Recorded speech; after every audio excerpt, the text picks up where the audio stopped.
Kedua, apakah ada alasan yang membolehkan melakukan sholawatan? Saya nulisnya bener tuh.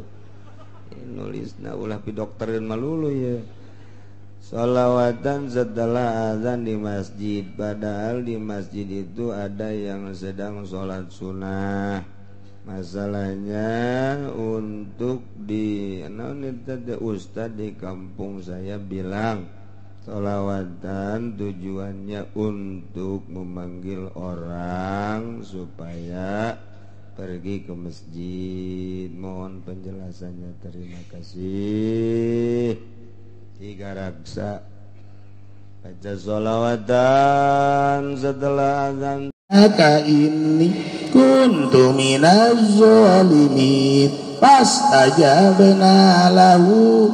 A'udzu billahi minasy syaithanir rajim.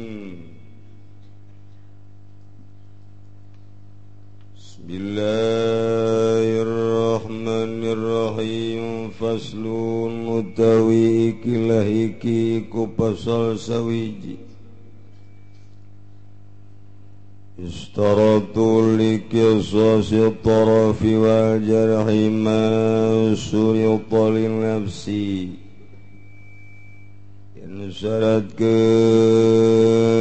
gadue ngisos taraf. Dan syaratkeun likisasi tarafi gadue ngisos pucuk anggahota al-jurhi lan natuan masurita apa barang kang den syaratakeun ya malin nafsi kadue awak-awakan walau wada'u lan lamun neleh ya kaum kabeh tawalan lamun neleh ya wong akeh saepan ing pedang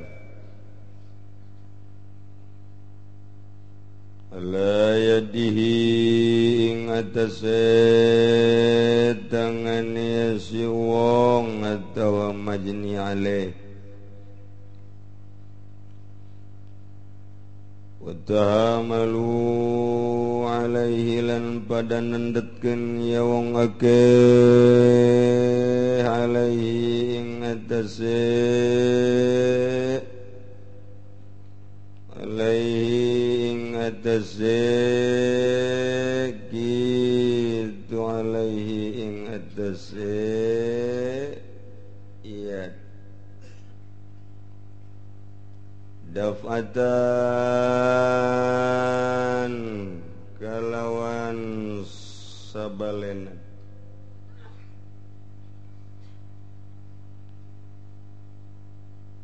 Abanuhu maka megatkeun ya wong akeh ha ing yad baligandai walau wada'u lan lamun neleh ya wong akeh saifan ing pedang ala yadihi ing atase tangane wong majni aleh wa ta'amalu alaihi lan nandetakeun ya wong akeh alaihi ing atase wong majni aleh dapatan galawan zabalenan baban wa maga-magatkeun ya wong akeh ing yad kuti'u maka den pegatkeun ya wong akeh sijajur rasi wal waji asyarun lan utawi tatu lan utawi natuan sirah lan wajah iku 10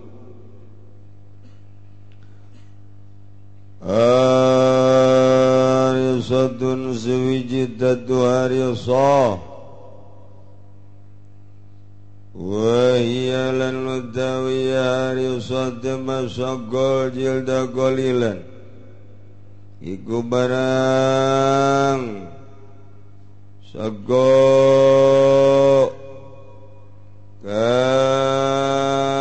ngamasakataken ya emak al-jilda ing kulit golilan halekidi wadamiyatun lan gangkabing donedat dudamiyah udmi kang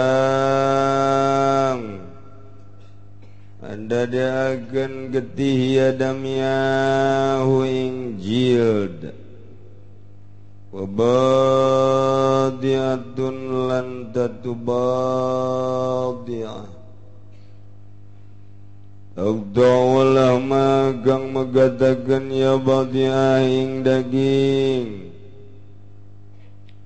wa mudalaimatun lan dadu mudalaimat dagu sufi kang lemken ya mudalaima fi ing dalam lahmi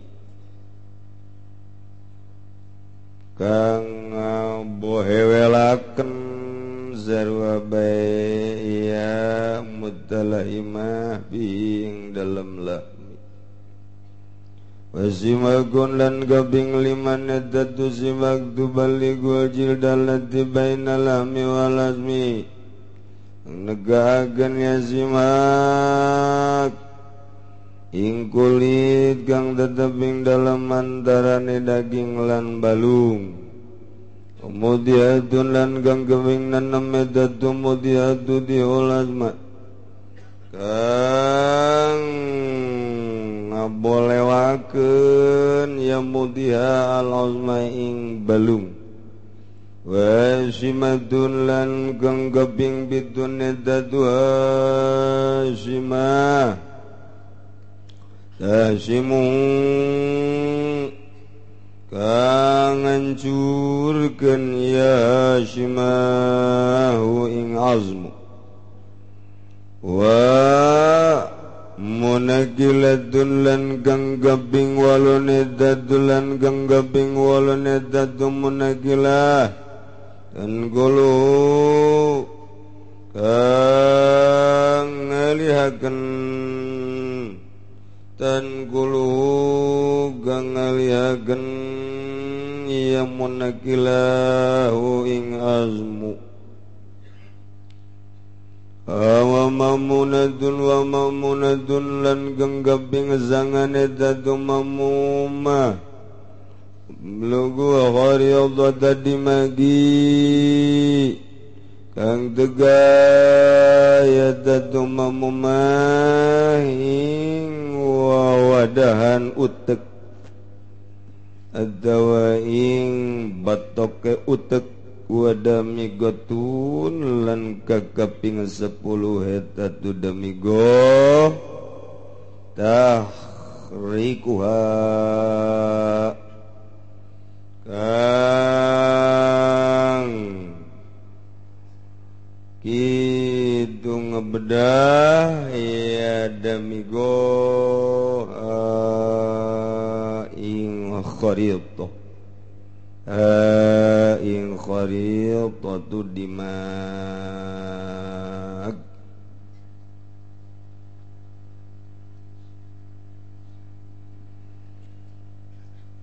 Sateajan urang neraskeun pangaosan urang bacakeun heula Fatihah kahiji ka Halimatus Sa'diyah binti Ajah kaduana ganggo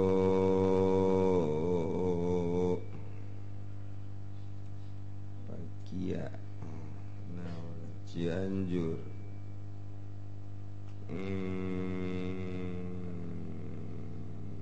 oh iya mah di Saudi supaya balik telepon batu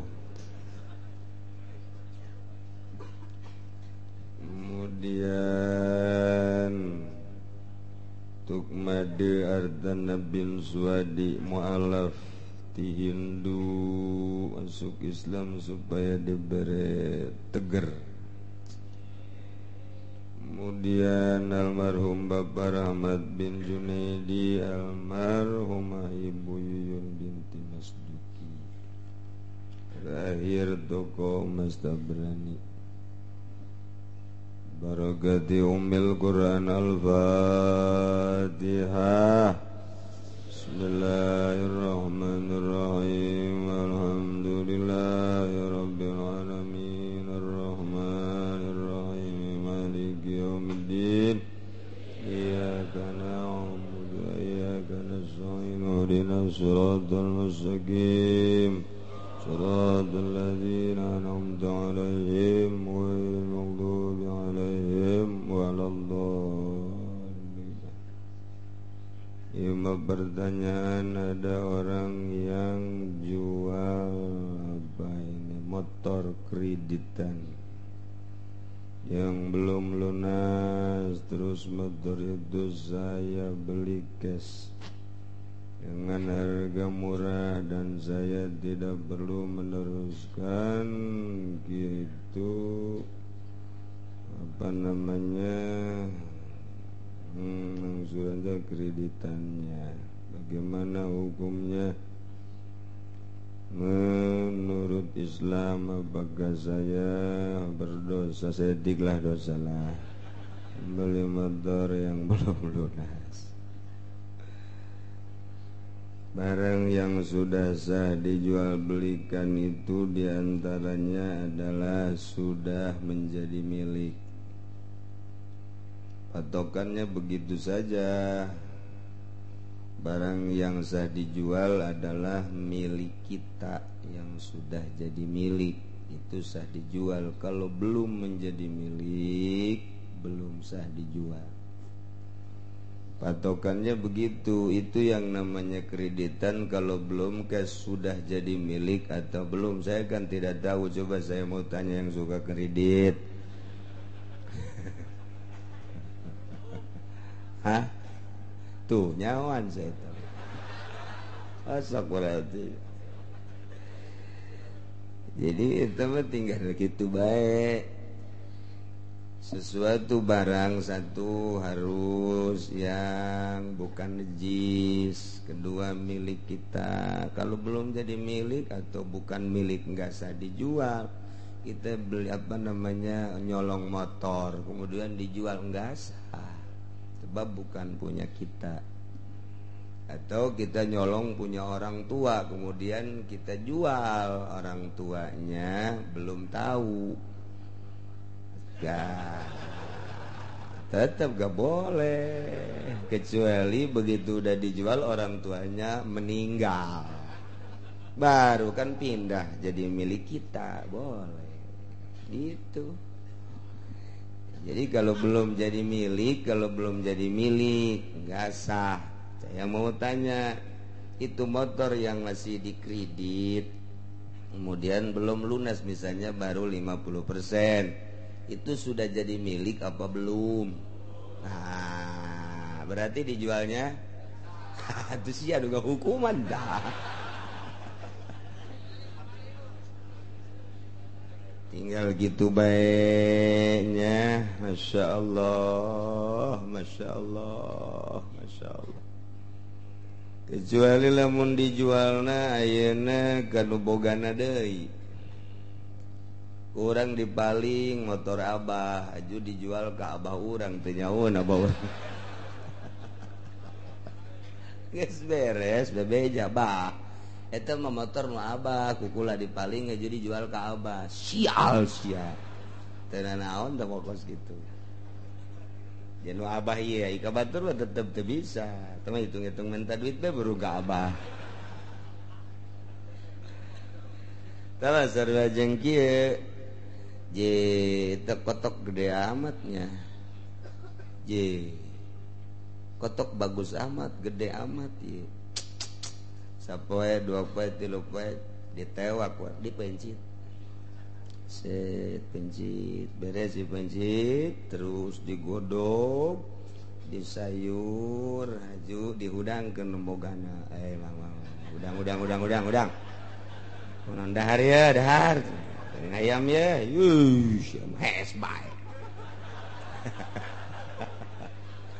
je jah ieu sia bisa atuh aing teh aing segera haru lo ngomong der dahar pohara nyana daharna tuh luar biasa beres benar ngarokok dan lain sebagainya uplek isuk-isuk menang tai kotok aing sasada biasa songkok korongok eueuh ieu mah ya kumana ieu isukna eueuh deui je ceuk ada kotok aing geus 2 poe sasada ka mana nya ieu ka mana barang deteangan kapangi buluna ja ieu teangan kunyana bari marah teh eta bari marah sial jasa ieu jelema sok teangan tanyakeun ka babaturanna Heri pantes maling kotok si Heri mah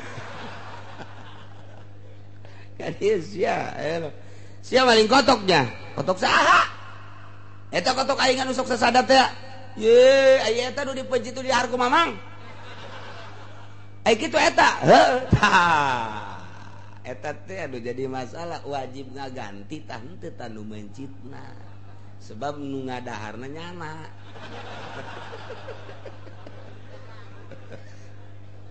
eta kanu kos kitu pan agama mata ieu mah tina bab penjualan ieu mah bab dahareun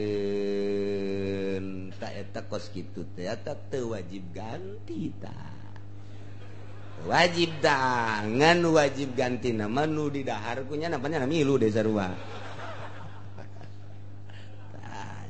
namun nyanda ngadahar ping-ping na doang harga ping-ping na sabara duit itu menololobana kunya nanya asa ngeunaheun pan hudang hees atuh derak-derak bae ka hulu-huluna kunyana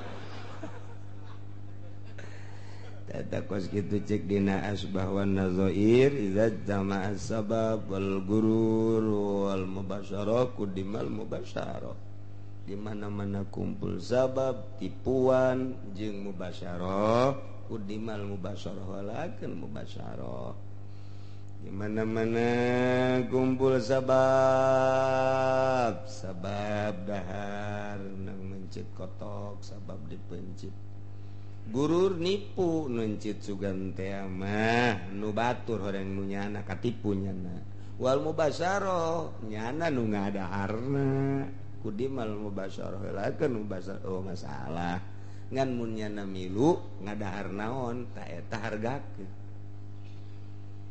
cek ieu teh pan aing mah ngadahar teh kitu sabelah deui aing ping-ping ajo itu babaturan aing kieu Umar ping-ping sabelah deui ta eta aing mah wajib ganti ku sia ping-ping nu hiji sia hiji aing sabelah mah mun didahar ku aing ieu teh mah sabar deui tetep ping-ping atuh aing minta ridona teu bisa aing mah teu bisa minta ridona sabar deui tetep ping-ping geus aing mah sabelah 500.000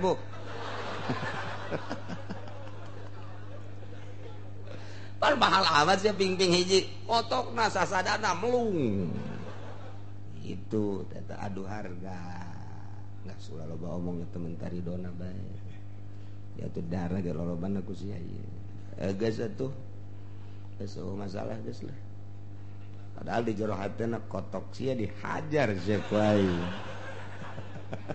main hajar-hajaran tunduna teh mah keur carita teh eta mah hayam dipencit dibikeun kanu bogana eta kos kitu ari ieu mah motor meunang ngagasap dijual teh sah motor meunang maling dijual teh sah mentek pamalingan mah ambay-ambay ya bari loba deui pamalingan ye singade tidak singade ge atuh emang Allah nyieun neraka ieu meureun lamun nyana teu maling atuh neraka sepi atuh jang nyana bae geus sia neraka meureun entah ngan tetep bae orang butuh ke motor butuh ke kendaraan hati-hati adapun orang geus hati-hati atunya ngageun sadaya-daya ka Allah Tamagos gitu ambalaya unggal poe anu laporan leungit motor sekitar Kabupaten Tangerang pohara jasa bahkan mobil ge geus loba jasa. Itulah meureun di negara anu zalim. Lamun bebejanya na ka polisi seuri polisi ge. Seuri. Polisi seuri. Loh cara aing menangani nu maling pugu aing nya maling melulu cak polisi. Ngan aing maling na make tanda tangan. Korupsi ngaranna beda ngaran doang. Laporan ke bupati, Pak, waduh saya kemalingan. Paling apa? Maling mobil, kemalingan mobil, hilang mobil. Iya. Siapa maka karat mobil, aing mah maling. Lu bener laporan kasa coba kuari urang nu mantak ambalaya. Teu beunang-beunang pamalingan. Cek kula ge beda jeung zaman kula keur leutik momen kepalingan di kampung Picung, Nihtir di Picung. Jadi desa teh aya tongtrong, Pak. Tongtrong asal geus kos kitu beta tongtrong tihtir ngaranna. Tuh, atuh ka dieu langsung Cilongok nongtrong kagelam gembor kabeh terus ke belah ditu sadesa nongtrong kabeh deuk lompat ka mana coba pemalingan. Deuk lompat ka mana pemalingan? Lompat ka ditu geus aya nu ngajaga lompat beunang bae teh pemalingan teh beunang bae. Antaran kompak antara polisi antara desa, kepala desa jeung masyarakat. Nah, eueun teu beunang kabeh ge tihtir ta zaman baheula ngaranna. Jadi zaman baheula mah ku tihtir bae beunang, ku ari ku HP teu beunang. Ku HP geus teu beunang. SMS ku polisi. Nomor sekian ke baturna. Udahlah kalau ada lolosin aja. Emang kenapa? Udah bayar dia, tenang. Sudah manu kepalingan we didatangan deui kepalingan ongkoh laporan mayar ongkoh unggal poe didatangan jang bensin neangan blon teh coba. Eta geus kitu tadi negara urang negara tercinta Ibu Pertiwi Indonesia ternyata di jero nama kronis brok aya kadenge nu maling beunang ku polisi aya ge nu beunang teh lain ku polisi beunang di pengkolan lah bebeja ka polisi mah eta mah teu bebeja ge geus da geus beunang ieu mah ditangani ka karaksan geus beunang jadi polisi gawe naon eta sebenarnya kos tapi lain di Indonesia teh mah di Vietnam kus kitu teh polisi di Vietnam mah ya Allah teh tak cerita dah kos itu jadi tema urusan kredit makos gitu nya. Kedua, apakah ada alasan yang membolehkan melakukan sholawatan? Saya nulisnya nu bener atuh nulisnya ulah pidokterin malulu ya. Sholawatan setelah azan di masjid. Padahal di masjid itu ada yang sedang sholat sunnah. Masalahnya untuk di Ustadz di kampung saya bilang sholawatan tujuannya untuk memanggil orang supaya pergi ke masjid. Mohon penjelasannya, terima kasih. Tiga raksa baca sholawatan setelah azan tidak ada instruksi harus baca sholawatan, cukup jang nambahi jelema ku azan. Jadi kalau ada orang yang sedang sholat kemudian kita baca sholawatan mengganggu sholat, haram baca sholawat. Baca Quran, baca sholawat haram. Di masjid azan sudah didengungkan, ada yang sholat sunnah rawatib, kemudian baca sholawatannya kenceng embat. Eta ngaganggu kan ukir sholat, maca sholawatna haram min jihatil waswasah ngaganggu. taswis ngaganggu tak haram na maca sholawat. Tina jihad ngaganggu na lain jihad maca sholawat na. Mun maca sholawat na lalaunan nanti haram. Bucina pugi mau ngabejaan itu lalaunan mau moal kadenge. Cukup ngabejaan teh aku adzan geus datang bae alhamdulillah teh datang geus ulah maca sholawat kecuali usaha. Kecuali usaha sebab aya jelema nu keur salat mah geus pas. Masjid eta wudi ahli salat. Masjid eta dipersiapkeun jang salat lain jang maca sholawat. Jadi ketika nu salat aya tepatnya nama tah di tempat nak maca sholawat lain pada tempat nak eleh tak maca sholawat sebab masjid mah jang salat. Adapun daratang teu daratang teh lain urusan imam, urusan makmum teu meunang ganjaran. Atuh ustad mah ayo bae deuk salat bae. Lamun hayang ustadna kudu ngomong dulur asal geus azan atuh gegeraan ulah datang ka aju maca sholawat ieu ngaganggu ka batur. Itu kecuali babarengan geus beres salat teh. Model di pondok pesantren baheula. Geus beres salat sunah aju nu ngadaguan kiai nalila sholawatan si santri geus eueuh nu salat sunah ieu babarengan maca sholawat ayo maca sholawat babarengan teu naon teh kuabehan eueuh nu salat aya bae santri saurang salat eureun ulah maca sholawat beres jana geus eureun dah salat geus eureun sholawatan deui terus kitu kasimpulanana maca naon bae di masjid ketika aya nu salat ngaganggu ka nu salat haram babacaanana geus kitu caritana nya geus ulah maca sholawat empat azan bae asal geus azan eta ngaranna ngagerokeun batu. Kes kitunya di akhir zaman mantak kurang ngeri antara eta tadi jual beli geus make duit bank ka warung make duit bank duit riba kemudian atuh jual beli motor ge atuh asal geus eueuh BPKB-an becan mutlak berarti milik urang ja BPKB-na ditahan keneh di bank atau di showroom lantaran can lunas eta berarti can mutlak jadi milik can sah dijual mentak disebut lagi lain dijual oper kredit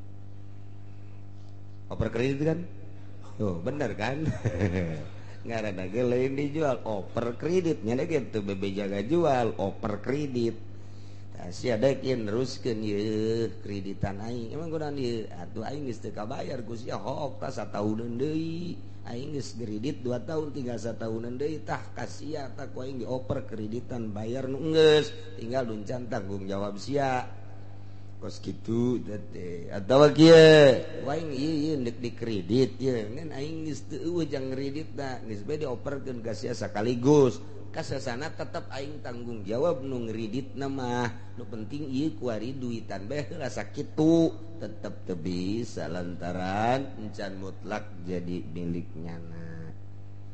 Tuh jual beli mancan bisa teh jual beli macan jadi mutlak milik encan tuh kos gitu. Masyaallah.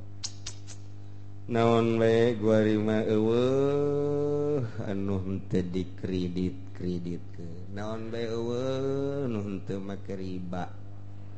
Ka haji-haji guari mah riba 2 akad sakaligus di hiji perkara. Ya, eta tabungan haji urang nginjem duit 20 sekian juta 20 juta misalnya kemudian disetorkeun deui ka dinya nginjem di dinya nyetorkeun ka dinya 2 akad nginjem jeung akad haji tah eta teh haram hukum. Ih eta deui kumaha tah geus kitu bae tah mah kajin kumaha ge coba ge dibongkar coba ge okos kieu tah mah zaman cabe teh sia ludag lidung bae emang teu melak cabe atuh melak naon teu endek kana teu penuh modal tah ku aing sia di modalan butuh modal mah nya ngan engke sia ngajualna kudu ka aing 2 akad hiji akad ngamodalan nginjemkeun 2 ngakadkeun sia ngajual teu meunang ka sasa kudu ka aing bae haram teh ku situ riba cek nginjemkeun ngamodalan bae geus ulah jeung make ngajual sia kudu ka aing lamun henteu awas tah make awas sia tah diancam segala rupa eta kos karari itu tah atuh endek nginjemkeun manginjemkeun bae adapun ngajual bebaskeun kudu kieu aing mah tah sakadar ngamodalan bae ka sia jakarunya sia teu boga modal adapun ngajual deuk ka sasage kumaha sia bae bener ieu mang heuh atuh aing teh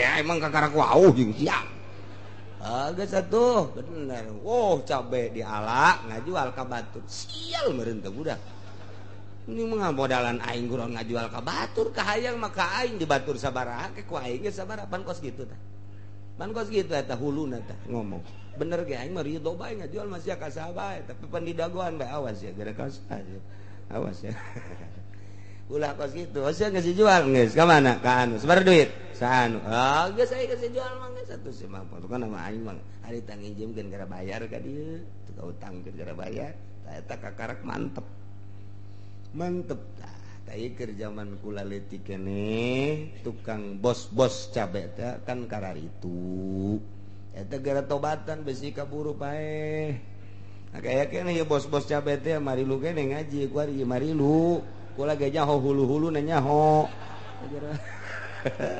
gara dararobat masyaallah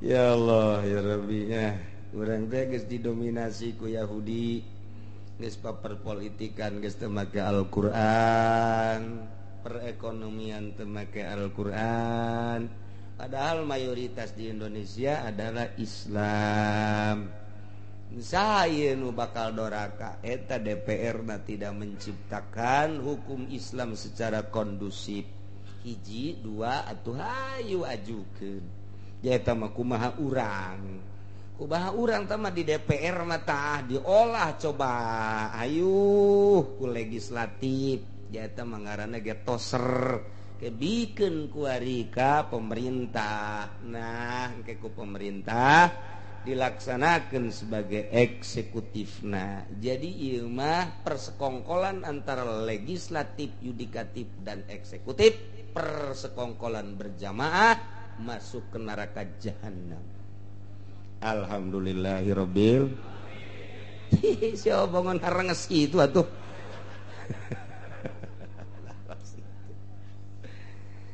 tarolah untuk merubah negara manggis janang leluhur urang jabah heula ge aya ulamaan Bung Karno teh ieu babarengan jeung kiai baheula ngamerdekakeun negara sok geura di Jawa Timur lebih erat jeung kiai, Jawa Tengah lebih erat jeung kiai, Jawa Barat lebih erat jeung kiai.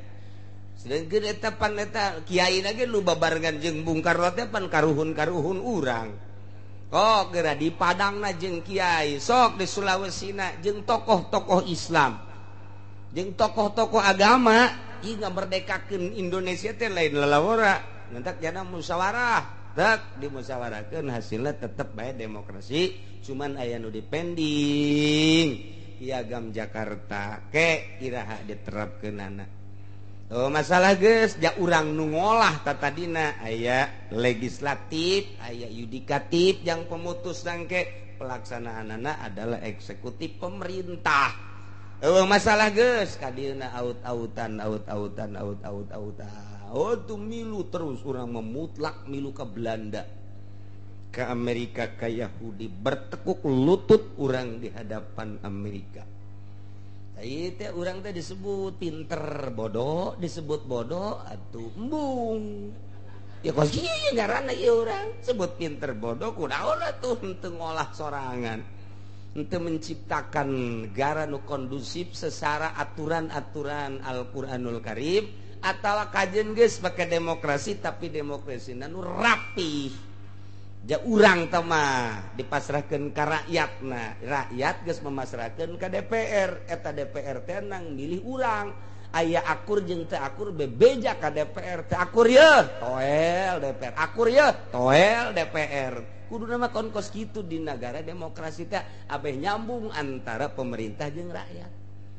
Kuari mah asal neuk pemilihan mere duit kos nu nyambung baik DPR maupun pemerintah. De calon bupati datang ke rakyat merean dicatat beakna sabaraha ke geus jadi bupatina dicatat aing kudu mah meunangna 5 lipat daripada kitu modal. Jadi itu mah lain deuk urusan rakyat dagang ngaranna. Jadi ilmu perdagangan dia dipakai di ilmu pemerintahan. Wah tuh datang ke iraha beresna negara. Mal bisa lantaran atuh ai nagara mah jalbul masolih kitu mugedamun ala daril mafasid eta adalah patokanana mantak engke kadituna mas manutun bil maslahat urusan-urusan rakyat manutun bil maslahat geus kumaha kamaslahatan kamaslahatan kos gitulah qaedah urang kumaha urang dibere qaedah tinggal urangna nu ngalaksanakeunana. Masya Allah jaku babari teh dia ieu mah dihesekeun teh dihesekeun ku nyana neuk maling kumaha carana yang ulah kanyahoan sakitu doang urusanana teh. Ya Allah ya Rabbi, nah iyalah lamun ku urang diperhatikeun makin ka dieu makin bokrok makin ka dieu makin bokrok. Teureun-eureun urang terus aya diriweuhkeun ku urusan pil-pilan. Pilkades riweuh masyarakat datang ka gontok-gontokan hasilna kos kitu bae. Kemudian kayak ayeuna pilkada walah luar biasa. Ieu itu beakna sabala miliar teh meuli kendaraanna bae oge hasilna beuki para pilgub kitu keneh. Engke sagadeng de pilpres teureun-eureun terus bae mantak cek kiai anu beuki mah waduh hadza min fadli rabbi bolon teh coba. Ieu dibereku itu dibereku kabeh alhamdulillah. Alhamdulillah tadina teu boga sekupi jadi boga. Tadina teu boga apansa jadi boga. Tadina teu kapager imah jadi kapager, dapur kagedean, mobilan dan lain sebagainya. Emang nangan sakitu urusan hirup teh. Leutik amat sih. Mulia jeung agama dijual kaban mobil. Ya Allah ya Rabbi engke di akhirat sia teh dikiaikeun lantaran dititipan ilmu ku aing pake naon teh ilmu titipan aing ku sia pake Avanza Zabaniyah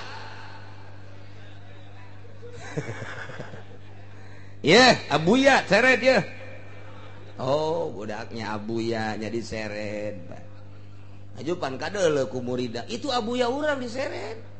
Ya Allah deuk dikabalakeun teh buya sia buya aing ka neraka sia buya-buyaan bae. Isin jasa eta Gusti Allah eling coba ka eta ka alam eta bakal ngerenyed moal hayang narima duit ti bupati atawa ti calon kecuali gede.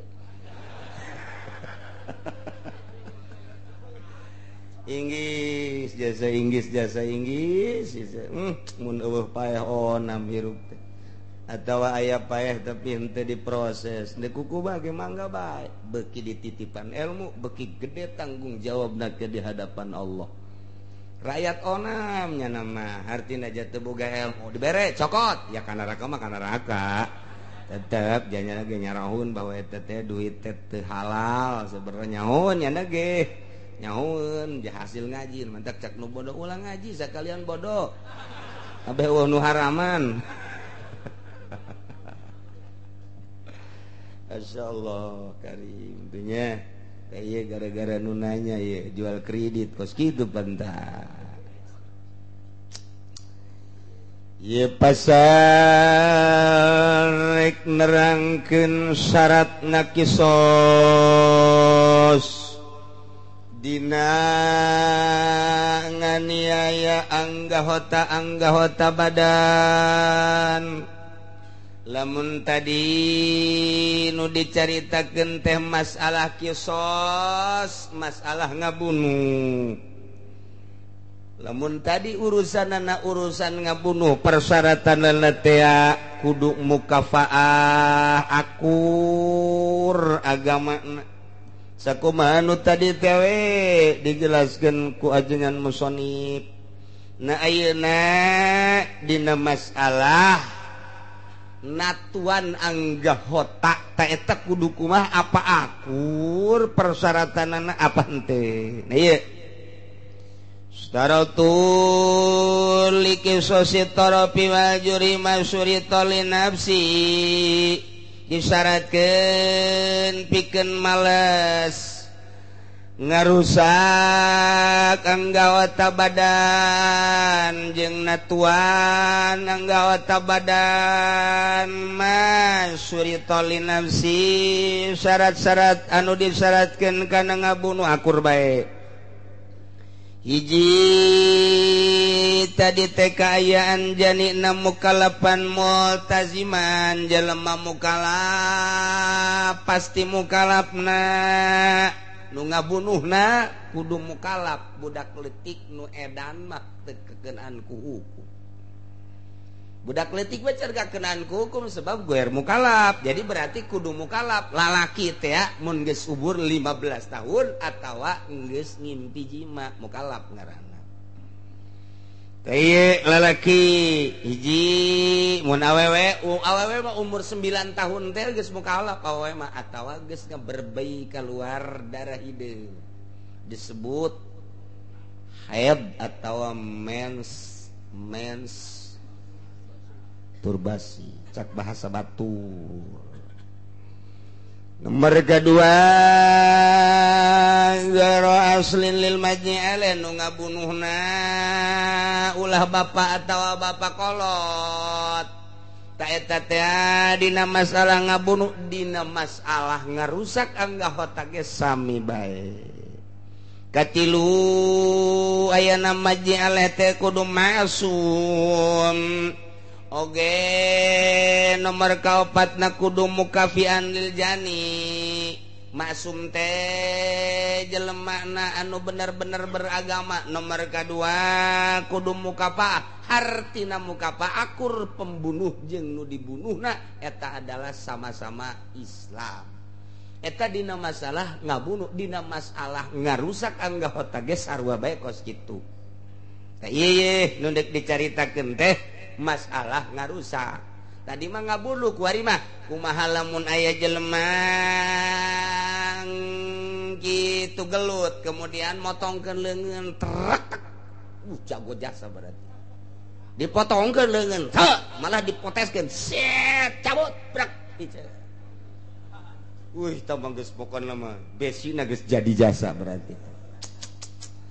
Atau direngkas ku jana set sanggeusna direngkas ke guling cekel pingpingna cekel bitis sapoteskeun ketak jadi kitu-kitu kotek hah ieu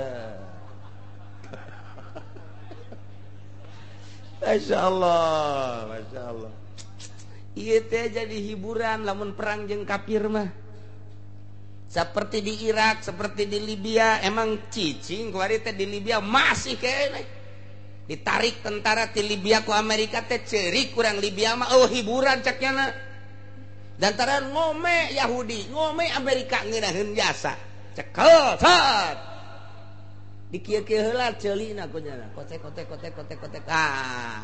ceuli nu hiji deui kotek nah sajup bieuna teh ayeuna naon karang-karangna pipina set nah beres cokot ku nya na kitu jeruk limo dijerukan heula set seureun dan enak ya eta karana hukum picis tuh kos gitu teh tah eta teh jadi mainan geus beres gawe kakarak pencit Allahu Akbar la ilaha illallah Allahu Akbar walillahil hamd bismillah siap jadi korban kos gitulah. Jadi nu dipencit lain lalagaan di Irak, di Libya pencit bae. Emang kumaha gitu. Ulah disangka kayaan di Irak eta henteu kos kitu. Lamun di Irak mayoritas nu maot eta adalah sipil lantaran bom tapi orang Amerika anu dibunuh ku urang Irak mayoritas kapten jenderal sabaraha diulinkeun. Aju datang ka Korea membatekuk lutut teu geus sabaraha tahun Masdud teh di embargo tapi tetep bae sugan ngajerit urang Irak malah mere nya mah mun aya negara anu keur perang bisa nyumbang urang Irak mah sakitu Masdud teh geus di embargo ku Amerika sabaraha puluh tahun sejak Iran berangkat perang geus di embargo ku Amerika datang ka kuari apa ngeluh henteu. Ngeluh orang Irak mah sampai iraha bae nu penting perang aja kafir jaknya jadi hiburan matak nama Amerika baralik teh ceuri kuna hiburan jakeun besok geus dikieu-kieu bae besok ya aduh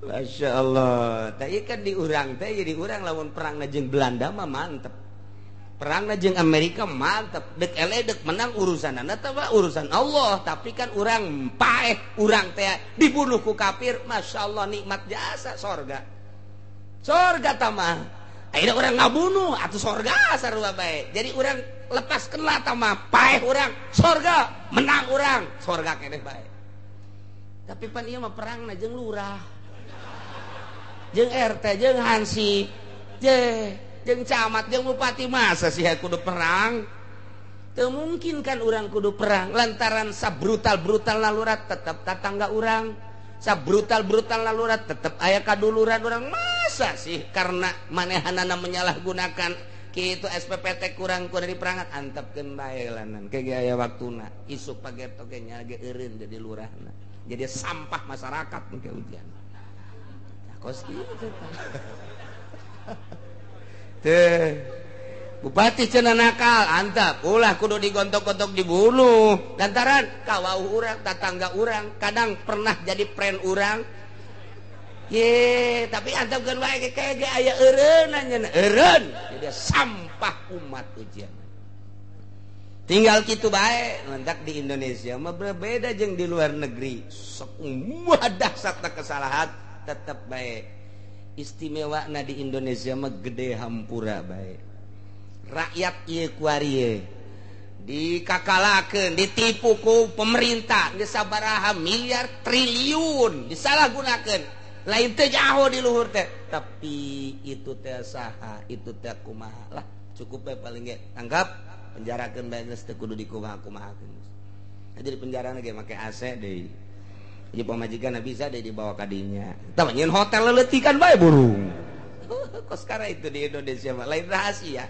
Emang kumaha di penjara jelema gede. Lain cara nu maling kotok. Nu maling kotok mah di penjara irung pindah ke tukang. Masya Allah. Di tukang jadi aya irungan ya. Tapi eta kelas-kelas suka sekarang itu emang kumaha. Boh polisi ge mendek polisi teh mendek. Nya nandek asup ke penjara tangan ngarana doang fasilitas di jero luar biasa ka laptop aya di jero teh luar biasa tah eta jelema gede mah kos kitu ngan ngarana doang di penjara teh tapi geus ku ngarana ge geus cukup jang penjaranya mah heulanan tapi kan teu dikukumakeun beres ieu di Indonesia lamun jalalujur Masya Allah pohara ngan meureun geus kos kieu kaayaanana urang mah geus tinggal naon kitu ngaranna kembali ka Allah bae lah urang mah ulah pipilueun ngaji salat maca Quran ibadah bae nu rapih mun nyana nungguan turun jabatan urang mah nungguan malaikat Israil silaturahmi kege malaikat silaturahmi Waalaikumsalam saya abdi Israil bener Israil bener ya bener suka lalagaan gitu itu teh lalagaan ieu mah bener dek naon tuh atuh tugas kula biasa bener ya hiji atuh bener cek malaikat Israil atuh geura siap-siap bae dek siap dek teu siap geus datang ka waktuna mah tuh sikat bae teu bisa disogok malaikat Israil mah lain cara pengacara di urang lain cara buser di urang bisa nya nama tugas-tugas bae walau wada'u saypan ala yadihi wa tahamalu alaihi dapatan andai kata aya hiji golongan manusia 10-an atau 20-an nganiaya kaki Zaid sorangan leungeunna dikieukeun ieuna dicekelan ku kabehan 10 nyekelan awak nu 5an ngagodot ieu atawa nendenkeun pedang atawa golok atawa ragaji pedang geus ditedeunkeun kana leungeunna barang di ditu 5 di dieu 5 tendetkeun tendet potong teh ku sabarahaan eta ditendet tak ku 10-an mungkin ditendet ku 20-an leungeun hiji ditendet tak ku 20-an atau ku 30-an tak ieu kumaha tak ukuranana engke kisosna cek di dieu walau wadau lamun 20-an atau 30-an nenden pedang alayadihi kaleungeun ki Zaid hiji leungeun wa tahamalu alai ditendetkeun rek dak dapatan sakaligus tetep bae Pak abana potong akhirna si leungeun kutiu potong kabeh nu 20-an leungeun hiji ku 20-an nu 20-an potong kabeh Masya Allah segitu kueri mah endek nyebutan ngaran-ngaran tatuna encan je teh hukum-hukum babalesna diatna kisosna ke dipanderi iba keur nyaritakeun hukum-hukumna we kudu kitu kudu kieu kudu kitu kudu kieu nah engke sebagai hukumna kudu kumaha mun onta sabaraha curug hiji sabaraha onta mun 5 sabaraha mun sakieu sabaraha mun irung sabaraha mun ceuli sabaraha tangke tungguan asa ulah ngabesan we sija jurasi wal haja saruna ritatuna tuan sira jeung beungeut eta aya 10 ngaran nomor kahiji tatu qariso mama sakol jida kolilan sakadar meulahkeun kulit doang aya jelemangan aya Umar ka Ki Zaid teh nah sanggeus tandek teu berdaya dikupesongan ditoel doang gitu tah sat beulah ayeuna tah eta teh takos kitu ngaranna tatu teh tatu qariso etang ke aya ta aturanana mun ditoel doang ku peso haju beulah teh kumaha tah set be ku hinis ku peso dikitukeun doang nah eta kharisoh ngaranna nomor kadua ngaranna tatu damiyah matudmihi tatu anungan beulah narada jero ai tadi mah sakadar kulit doang kulit getihan-getihan aja nih set tak kulitna doang ieu mah datang karena jero seti ket getihan eta ngaranna damiyah sabaraha engke bayaranana aya aturanana katilu badiah mah nodak olah mah eta teh dagingna bisa beulah retu jadi beki gajeroan we eta kuari mah beki ngajaran teh eta kumaha engke diatna kemudian mutalahima mah dagusupihi ta eta teh geus datang ka jero tulang na kadeuleu nomor ka-7 nomor ka-5 tatu simak tatu sigwa matablugul jildah allati bainal lahmi wal azmi ta antara daging jeung tulang pecah sret beuki jero jasa ieu mah wa mudihah mah nyaeta tudihul azma ieu mah tatu teh leuwih nya ka jero nya peupeus tulangna ge pecah beuki jero bae mereka tujuh tatu Hashimamanu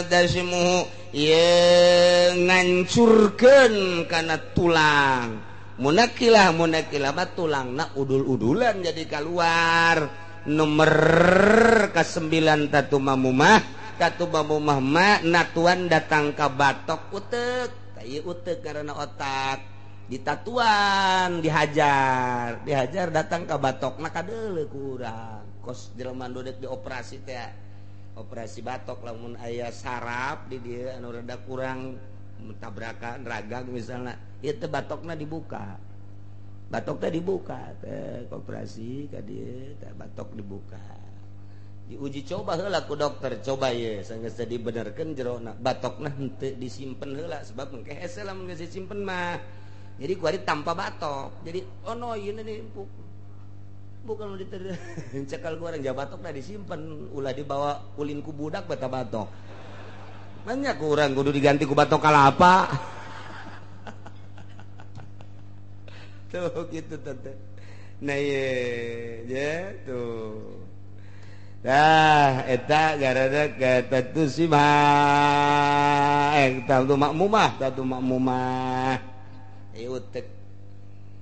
utek otak ngaranna di negara teh lamun aya jelema anu boga otak rapih negara otakna anu manfaat nu maslahat lamun otakan di negara bakal acak-acakan kos kuari urang bisa nyebutkeun nu boga otak sampurna kuari pamarentah lantaran negara acak-acakan terus lamun aya nu boga otak sampurna negara moal acak-acakan kos kitu beta mah teh otak manusia teh hiji tapi ieu bisa dimanfaatkeun ku satu negara mantap kepala negara teh sing hade lantaran membawahi komo di Indonesia marayatna ieu adalah kitu geus 300 juta 300 juta manusia lain seetik manusia ya eta kebutuhanana diperhitungkeun ku pemerintah di berbagai provinsi naon anu lempang perekonomianana eta lah kudu semak pikiran pemerintah teh geus jana masrah-masrahkeun atuh ayeuna mah aya menteri-menterina bagian perekonomian menteri ekonomi bagian laut menteri kelautan bagian gitu hutan menteri kehutanan urus ceknya urus cak bu acak presiden teh aing nyieun tang geus ya mendelegasi menterina kuari berhubungan jeung berbagai gubernur-gubernur aya di provinsi masing-masing. Nah eta teh si hade cak presiden, si untung babagi aing ya. Sing hade pan aing mah atuh kumaha sia. Eta kerja sama akhirna mah.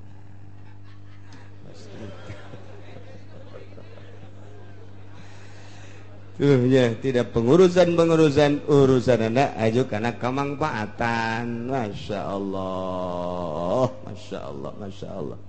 Ini di negara kos kitu sebenarnya geus ka uji jasa jadi kitab naga ayat dek make aturan Imam Syafi'i dek make aturan Imam Maliki Imam Hanafi Imam Hambali kabeh geus aya kitab siasatna tinggal kurang dipadukeun bae atuh tina madzhab baik bae.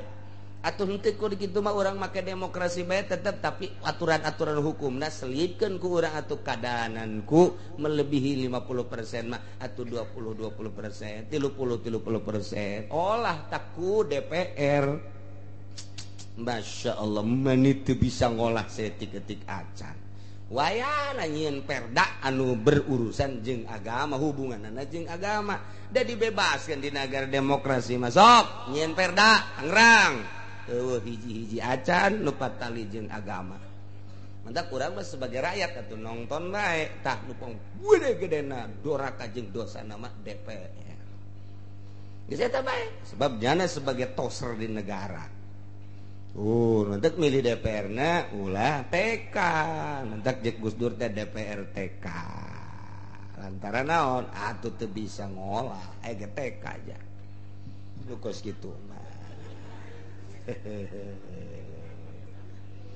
ya taya garana gitu makmumah lamun aya jelema nganiaya kemudian belah tak ieu utekna kada datang ke kapal naon gitu ngaran otakna eta nu kitu ngaranna tatu make naon ta sangsina. Kemudian terakhir ke 10 damigoh mah anu ngarusak kana batok utek teh otak teh aya batokan batok teh belah dikampak misalnya ceger dibacok misalnya ceger nah ieu naon engke ta sangsina. Mun datang ka paeh atuh berarti kisos. Lamun teu paeh sakadar belah doang eta kumaha engke nu bakal diatur dihareup aturan-aturanna wa yajibul qisas fil mudihah wallahu a'lam.